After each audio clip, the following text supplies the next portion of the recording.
Hello everyone, स्वागत है आप सभी का easy to learn YouTube channel पर। शुरू करते हैं आज का वीडियो। पहला क्वेश्चन है, झारखंड में ताम्रयुगीन संस्कृति का केंद्र बिंदु कहाँ पर था? कौन सा केंद्र बिंदु था? ताम्र पाषाण युगीन।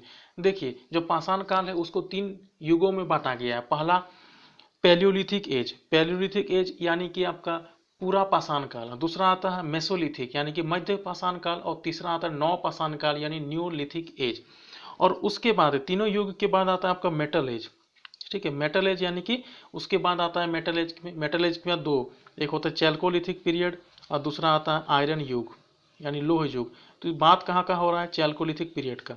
तो उस पीरियड का कौन सा जो महत्वपूर्ण केंद्र बिंदु था? ए पलामू, बी सिंहभूम, सी हो गया आपका हजारीबाग और डी हो गया गोड्डा। सही उत्तर है आपका सिंहभूम। तो सिंहभूम जो क्षेत्र है उस समय काफी ज्यादा मात्रा में ताम्रपाषाण युगीन जो है आपका अवशेष प्राप्त हुए सिंहभूम से। तो ताम्रपाषाण युगीन के केंद्र बिंदु था आपका झारखंड का कौन सा क्षेत्र? सिंहभूम क्षेत्र। अगर आपसे पूछे कि उस क्षेत्र में ठीक है लोग रहते थे, तो कौन से जनजाति जो है उस समय रहते थे, ये भी क्वेश्चन पूछ सकता है। क्या मुंडा रहते थे? क्या संथाल रहते थे? नहीं, उस समय जो रहते थे वो रहते थे असुर। आपको पहले भी बताया था हमने कि 32 जनजाति है झारखंड में, 8 जनजाति जो है आदिम जनजाति है और सबसे आदिम है आपका असुर। तो उस समय ताम्रपाषाण युग में भी असुर जो है, असुर जनजाति एग्जिस्ट करता था उस समय।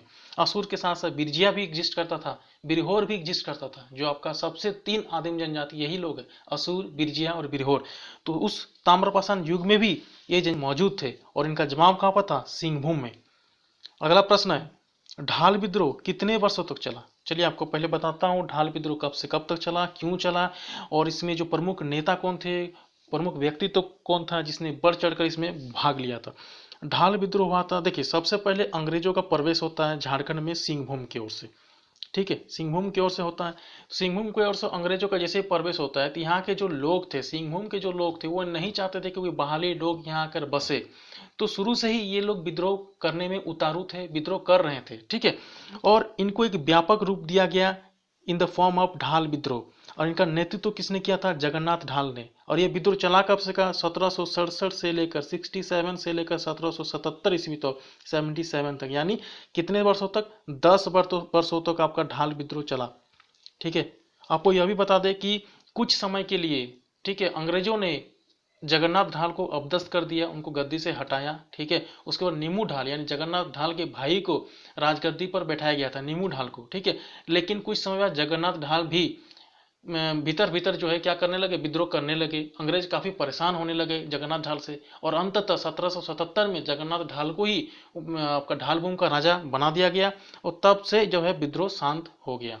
ठीक है, आपको यह भी बता दें कि उस समय जो सिंहभूम जो क्षेत्र था, तो सिंहभूम क्षेत्र में मुख्यतः तीन राज्य थे। पहला ढालभूम, दूसरा पोरहाट और तीसरा हो देशम। तो तीनों याद रखिए, सिंहभूम में उस समय तीन राज्य थे। पहला हो गया आपका पोरहाट, दूसरा हो गया आपका ढालभूम, तीसरा हो गया आपका हो देशम या कोल्हान क्षेत्र। अगला प्रश्न है, झारखंड के धरातलीय स्वरूप को सामान्यतः कितने भागों में बांटा गया? 3, 4, 5, 6। तो देखिए सामान्यतः चार भागों में बांटा गया। पहला कौन सा है? पहला है पाट क्षेत्र। दूसरा कौन सा है? दूसरा है रांची पठार। तीसरा कौन सा है? हजारीबाग पठार। और चौथा है निचली नदी घाटी या मैदानी क्षेत्र। आपको बता दें कि पाट क्षेत्र का औसत ऊंचाई आपका 900 मीटर, इसको भी याद रखिए। रांची पठार का औसत ऊंचाई आपका 600 मीटर। हजारीबाग पठार का भी औसत ऊंचाई आपका 600 मीटर ही है, लेकिन हजारीबाग पठार में दो पठार आते हैं, एक ऊपरी हजारीबाग पठार, एक आता है निचला हजारीबाग पठार।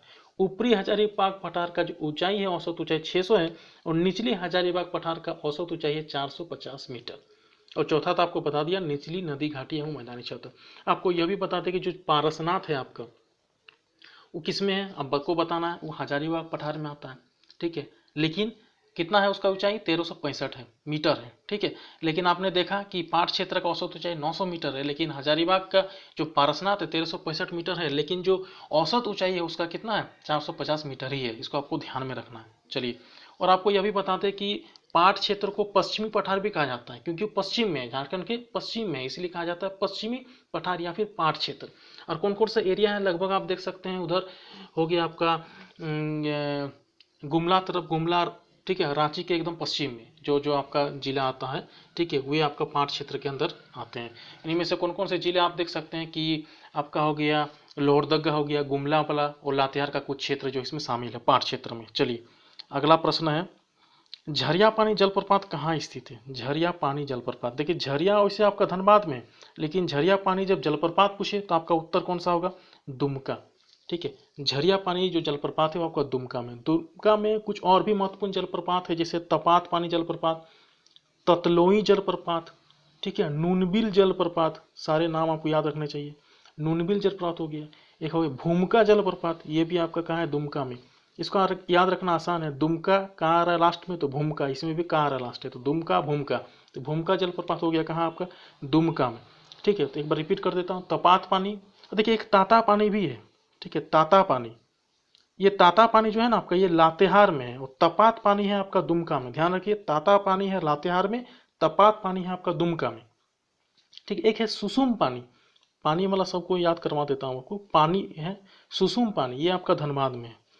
धनबाद में आपका दो हो गया, एक सुसुम पानी हो गया और एक है, ठीक है, और ये दुमका में हो गया कौन कौन सा? तपात पानी, ततलोई, नूनबिल, भूमका, ठीक है, और ताता पानी है लातेहार में, इसको भी याद रखिए। झारखंड के राज्यपाल का वेतन कितना है? तो झारखंड के राज्यपाल का जो वेतन है वह 3.5 लाख। ये लेटेस्ट है, आप विकिपीडिया में सर्च कर सकते हैं कि राज्यपाल का वेतन कितना होता है, 3.5 लाख है। और झारखंड के जो चीफ जस्टिस है, ठीक है, उनका वेतन होता है 2.5 लाख, 2.5 लाख वेतन होता है चीफ जस्टिस का। और बाकी जो जजेज होते हैं उनका होता है 2.25 लाख, ठीक है, 2,25,000। ये याद रखिए, राज्यपाल का होता है 3.5 लाख। हो भाषा किस भाषा परिवार का हिस्सा है?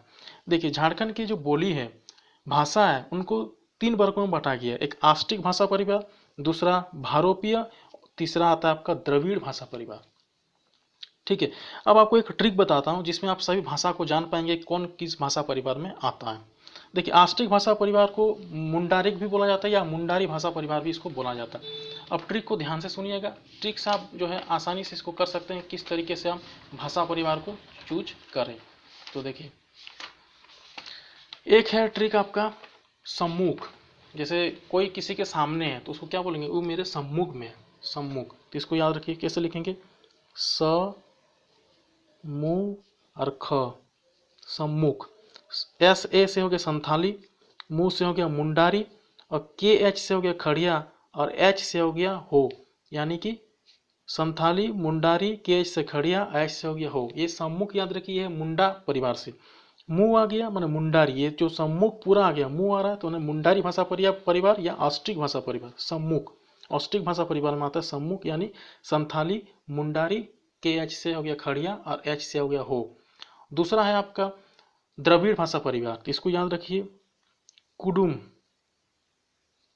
कुडुक और एम ए, कुडुमा, द्रविड़ वाला याद रखिए, कुडुमा। के यू डी से हो गया आपका कुडुक, यानी उरांव जनजाति, जो उरांव भाषा बोलते हैं, कुडुक, कुडुक भाषा।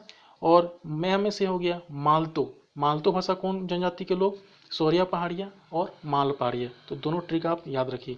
इस क्वेश्चन का सही उत्तर कौन सा होगा? हो। ट्रिक याद कीजिए, सम्मुख, के एच एच, एच किस में आ रहा है? एच आ रहा है आपका मुंडारी भाषा परिवार। मुंडारी भाषा परिवार को क्या बोलते हैं? ऑस्ट्रिक भाषा परिवार। तो को आपका सही उत्तर होगा। चलिए धन्यवाद।